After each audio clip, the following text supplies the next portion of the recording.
Leaders in the House, the Senate, and the President struck an agreement Friday night to pay for government operations through the end of September, and the deal put an end to the immediate threat of a government shutdown. Joining us live to talk more about it, KTRH talk show host Michael Berry.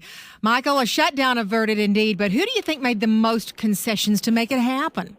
Oh, the Republicans, absolutely. I mean, this was the beginning of the reelection of Barack Obama. He announced a week ago, but he really kicked off his election by getting the Republicans to capitulate. This was a real loss for Republicans and for the taxpayer. Well, did Republicans do themselves any good by attaching those hot potato riders onto their continuing resolution negotiations? Well, you're talking about defunding abortions in Washington, D.C., and defunding NPR. I think the average American taxpayer says you spent more in the week before that measure than you cut from the total budget. Absolutely a loss for Republicans. They lacked the will to get it done. What was the role and the impact of the Tea Party through all of this, Michael?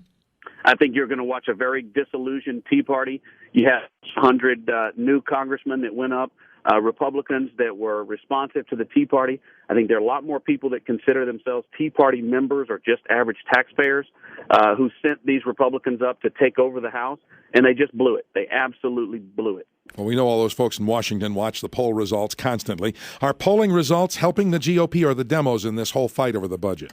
Well, Rasmussen comes out today with Barack Obama's approval ratings at an all-time low, but you're going to watch him just as Clinton did beginning in 95 after the shutdown when it did occur. I think you're going to watch Barack Obama begin to turn that back around, you know, going out to the Lincoln Memorial and saying, see, folks, I kept the Lincoln Memorial open for you, and the Republicans were going to shut it down. How silly, but how effective. I think this is where he gets a little wind behind his sails and begins to beat back the Republicans, and it's unfortunate because they gave in to him.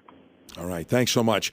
KTRH talk show host Michael Berry. Of course, you can listen to Michael starting at 5 every afternoon right here on KTRH.